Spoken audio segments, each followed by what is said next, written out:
자, 지금부터는 LG생활건강 자기소개서 작성법 빠르게 살펴보도록 하겠습니다. 항목이 3개 정도 되는데 직무마다 약간 차이가 있어가지고 이 부분을 구분하면서 제가 피드백을 좀 빠르게 한번 드려보고자 합니다. 일단은 1번 같은 경우에는 공통으로 지원 동기를 요구하고 있는데요. 기업과 그 다음에 직무에 지원한 동기, 그리고 직무 관련된 본인만의 차별화된 강점이라고 되어 있거든요. 일단 글자 수가 1000자이기 때문에 글자 수에 대한 압박은 크게 없습니다. 평가에서는 로얄티와 이 직무 수행 능력 혹은 이 직업기초 능력을 선택해 주셔야 되는데, 아무래도 타 항목에서 이 직무 수행 능력이라고 할 수 있는 전문성을 강조할 수 있는 항목이 마땅치 않기 때문에 1번 항목에서 이 직무 전문성 중심으로 작성을 해주시는 게 좋습니다. 선생님, 전문성이라는 게 신입에게 있는 게 이게 가능하냐라고 하시는데, 신입 수준에서 가지고 있는 전문성을 보여주라는 것이지 경력사원만큼의 전문성을 내놔라 이런 뜻은 아니거든요. 여러분들이 해당 분야에 관심이 있다는 것은 공통적으로 그 직무를 위해서 꾸준하게 관련된 지식과 스킬과 경험을 쌓아왔을 거잖아요. 그런 부분들을 여러분들이 보여주시면 문제없는 그런 항목이 되겠습니다. 자, 일단은 회사 및 직무 지원 동기이기 때문에 각각 구분해서 강조하시는 것도 가능해요. 직무를 선택하는 이유는 이러한 것이다. 그리고 회사를 선택할 때 중요하게 생각하는 이런 것인데 이러한 기업이 이 부분에 부합된다, 등등등으로 연결하실 수는 있고요.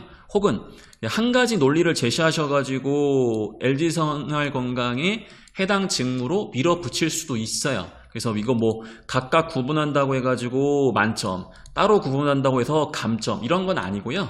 여러분들이 가지고 있는 논리, 즉 내가 왜 지원했는지 그 이유에 해당되는 논리와 그 논리에 부합되는 LG생활건강의 사업 정보라든지 아니면 해당 직무에 대한 이해, 그 내용을 얼마나 잘 연결할 수 있는지가 가장 중요하다라고 봐주시면 됩니다. 이 본인만의 차별화된 강점이라고 되어 있는데, 이 타 항목 고려 시에 직무 수행 능력을 제가 우선적으로 강조해달라고 말씀을 좀 드렸잖아요. 결국에는 제가 만약에 이 글을 쓴다라고 했을 경우에는 로얄티는 아무리 많이 써도 50% 이내로 쓸 것 같고요. 나머지 50%는 이 직무 수행 능력을 강조할 거라고 말씀을 좀 드리겠습니다.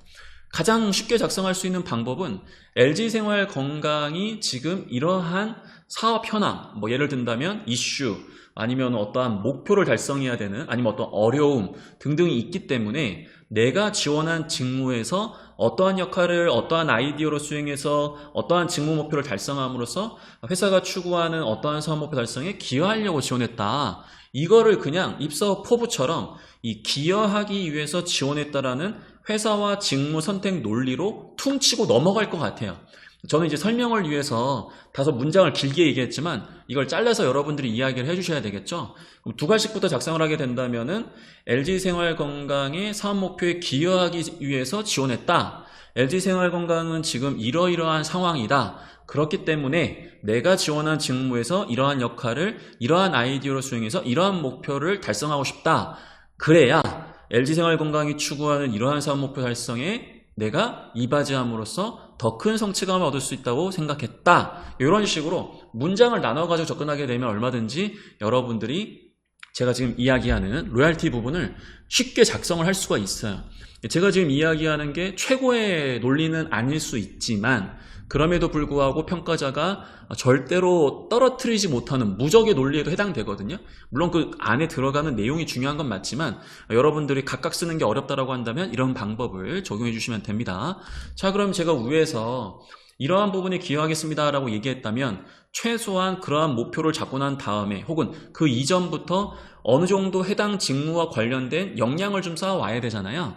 근데 지금 마케팅과 지금 연구개발 쪽으로 지원을 하셔야 될 텐데 좀 겸손하게 접근했으면 좋겠어요. 특히 이제 마케팅 지원하신 분들 입장에서는 마케팅 전공자고 마케팅 공모전 했고 마케팅 인턴 했고 마케팅 책 읽었고 마케팅 관련된 데이터 툴을 이해하고 있다? 장난 아니죠?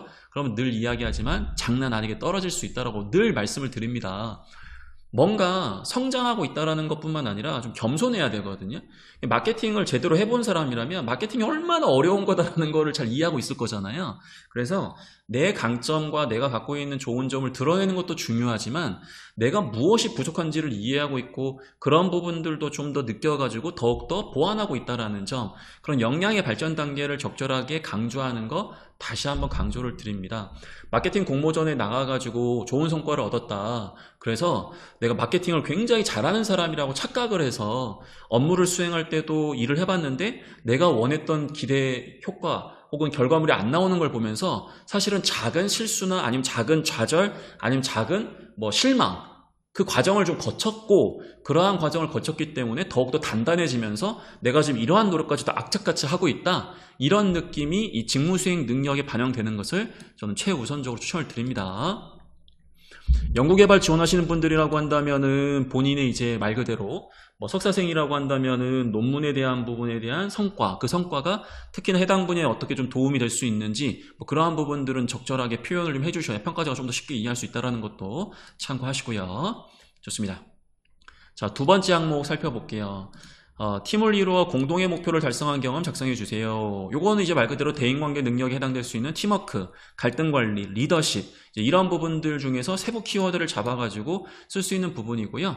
3명 이상, 물론 2명도 가능하긴 하지만 2명일 경우에는 1명이 깽판 치면 여러분들이 억지로 해야 될 수밖에 없는 강제성이 부여되기 때문에 여러분들의 노력이 좀 희석될 수가 있어요. 그래서 가급적이면 3명 이상의 팀 활동을 좀 추천 좀 드립니다. 요거는 직무와 무관한 경험도 전혀 상관이 없어요.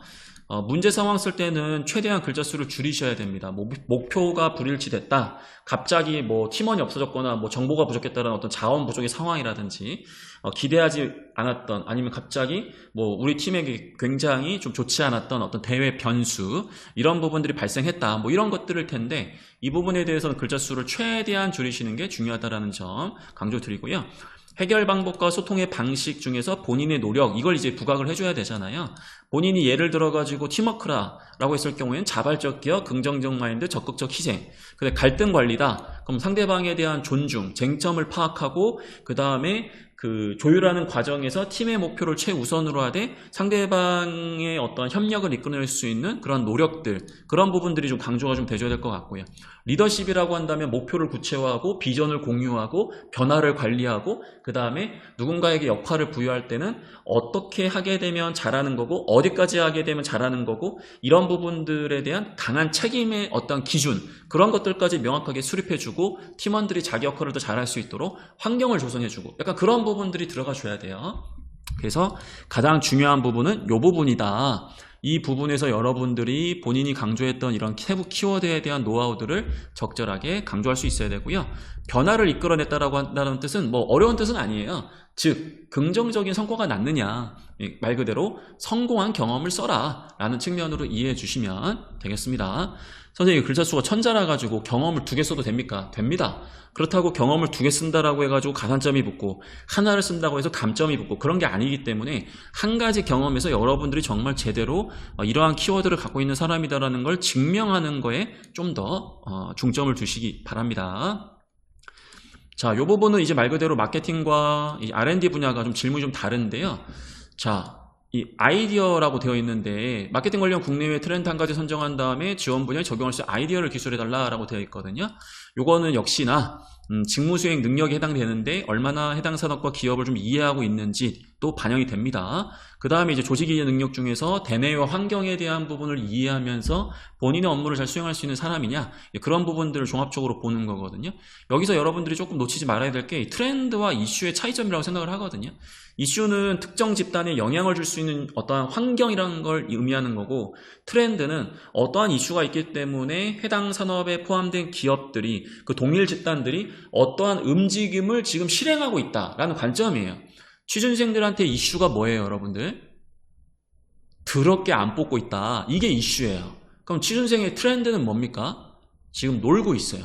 쉬고 있어. 그냥 아무것도 안 해. 그게 트렌드입니다. 그러니까 이 이슈와 트렌드를 구분하면서 접근하시는 걸 좀 추천드려요. 물론 이거를 명확하게 구분하지 못한다고 하더라도 크게 감점 요소냐, 그런 건 아닐 수 있어요. 왜냐하면 트렌드도 어쨌든 이슈와 연결되는 부분이 있기 때문에. 하지만 명확하게 이걸 구분하시고 접근했을 때 조금 더 이 항목에서 여러분들의 어떤 자신의 어떤 생각들을 좀 더 드러낼 수 있지 않을까라는 생각을 갖고 제가 말씀 좀 드린 거예요. 해당 트렌드를 이야기할 때는 양면적인 시각을 보셔야 돼요. 그러니까 무슨 뜻이냐? 어떤 트렌드가 있다면 많은 사람들이 이 트렌드에 대해서 긍정적인 부분을 이야기할 거거든요. 하지만 모든 트렌드와 이슈에는 긍정적인 부분과 부정적인 부분이 있을 수 있어요. 그래서 이 양면적인 시각을 균형 있게 보더라도 좀 더 해당 기업이 유리할 수 있는 방향으로 여러분들이 시사점을 이끌어오고 거기에 맞춰가지고 아이디어를 제시해 주셔야 되겠죠. 여러분들이 이야기하는 아이디어는 사실 죄송하지만 대부분 그닥 현직자가 봤을 때는 마음에 들지 않는 그런 평범한 아이디어일 거라고 생각이 들어요. 여러분들을 무시해서 그런 게 아니라 이런 세부적인 전략이라는 거는 실제 기업의 어떤 정교한 이 로우 데이터라든지 다양한 어떠한 돈을 투자해가지고 시장 분석을 했을 때 비로소 나올 수 있는 거거든요. 근데 여러분들이 지금 그러한 정보가 있는 것도 아니고 상황이 굉장히 제한적이기 때문에 현직자만큼의 좋은 아이디어? 이게 만만치가 않습니다. 그렇다면 아이디어도 아이디어지만 여러분들은 해당 아이디어를 어떠한 근거 때문에 도출한 것인지, 그리고 그 아이디어에 대한 어떤 기대 효과나 그 아이디어를 실행했을 때 발생될 수 있는 리스크, 또 그런 부분들을 좀 보완할 수 있는 방법을 조금 더 생각해서 강조해 주시는 게 좋지 않을까. 그래서 나름대로 나중에 입사해가지고 관련된 데이터가 주어졌을 때 충분히 좋은 전략을 도출할 수 있는 문제 해결 구조를 가지고 있는 지원자다라는 점, 그런 부분들을 강조하셨으면 좋겠습니다. 물론 여러분들 중에 정말 기가 막히게 현직자가 보지 못하는 부분을 짚어내가지고 좋은 아이디어를 내는 분이 있을 텐데 너무 부담 갖지 말라는 선에서 이런 방법으로도 얼마든지 좋은 점수를 받을 수 있다는 점을 강조드리기 위해서 또 말씀을 드린 겁니다. 자, 그 다음에 이제 R&D 부분에 대한 부분인데, 입사하여 개발, 연구해보고 싶은 제품이나 연구주 선정하고 이유와 계획을 구체적으로 기술해달라. 선생님, 그럼 이거 지원 동기에서 아까 우리 선생님께서 그 기여 논리를 얘기하실 때 이미 어느 정도 입사 포부가 제시된 거 아닙니까? 맞아요. 이 1번 항목에서는 단기 목표, 여러분들이 가지고 있는 직무 역량을 바탕으로 이루어낼 수 있는 약간 단기적인 목표라면 이 부분 같은 경우에는 중장기적으로 여러분들이 해보고 싶은 부분을 기업의 목표와 연결할 수 있는 거거든요. 즉 여러분들이 입사해서 개발해서 연구해보고 싶은데 아직 내가 그걸 할 수 있는 역량이 없어. 그럴 수 있어요. 괜찮아요. 여러분들 입사해가지고 일을 통해서 성장하고 타인과의 협업을 통해가지고 중장기적으로 LG생활건강의 어떤 10년 목표를 이루어낼 수 있는 그러한 부분들을 강조한다? 충분히 제시할 수 있는 부분이다라고 봐주시면 됩니다. 연구 주제를 선정한 이후에 아마 여러분들은 제가 과거에 그러한 연구를 해본 적이 있습니다. 나쁘진 않지만 내가 해봤기 때문에 하겠다? 그럼 나중에 우리 지원자는 본인이 모르는 분야를 시키면 안 할 건가요?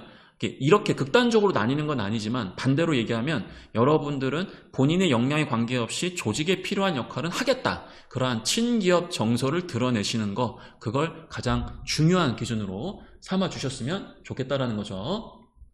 LG생활건강 같은 경우에도 여러분들 마찬가지로 굉장히 좋은 정보가 있습니다. 아까 이제 LG전자 이전 영상에서 제가 촬영을 좀 했었었는데 마찬가지로 이제 IR 실적 자료에 가시게 되면은 이 2분기 실적 데이터가 있죠? 요거를 여러분들이 다운받으시면 정말로 뭐 다른 자료 볼 필요 없어요. 지금 실적과 관련해서 왜 이러한 현상이 발생하고 있는지 관련된 트렌드, 그 다음에 배경이 될 수 있는 부분들, 이거 뭐 다 나온 거 아닙니까? 이런 부분들을 좀 보시고 이 부분만으로 조금 한계가 있다고 한다면 그 이전 분기에 나와 있는 부분들을 보면서 트렌드를 좀 추적할 수 있는 그런 방법들도 있거든요. 그래서 이러한 자료들 정말 좋은 자료들이니까 어차피 홈페이지에 있는 거 다 보는 거 아니에요. 제가 봤을 땐 취준생들 중에 90% 이상은 이런 자료조차 안 보고요. 본다고 하더라도 이해를 잘 못해요. 이런 부분들을 보시면서 여러분들이 갖고 있는 그런 중장기적인 목표들이 이 기업과 좀 연관성이 있다라는 점 다시 한번 이런 부분들을 좀 부각해 주시면 좋겠습니다. 자, 이렇게 해서 LG생활건강 자기소개서 방향성 좀 살펴봤는데요. 제가 이야기한 방법 외에도 여러분들만이 갖고 있는 어떤 스스로의 논리, 그리고 그 논리를 증명할 수 있는 데이터, 그런 내용들이 있다고 한다면 자신감 있게 쓰셔가지고 꼭 최종 합격까지 연결되었으면 좋겠습니다. 힘내시기 바랍니다.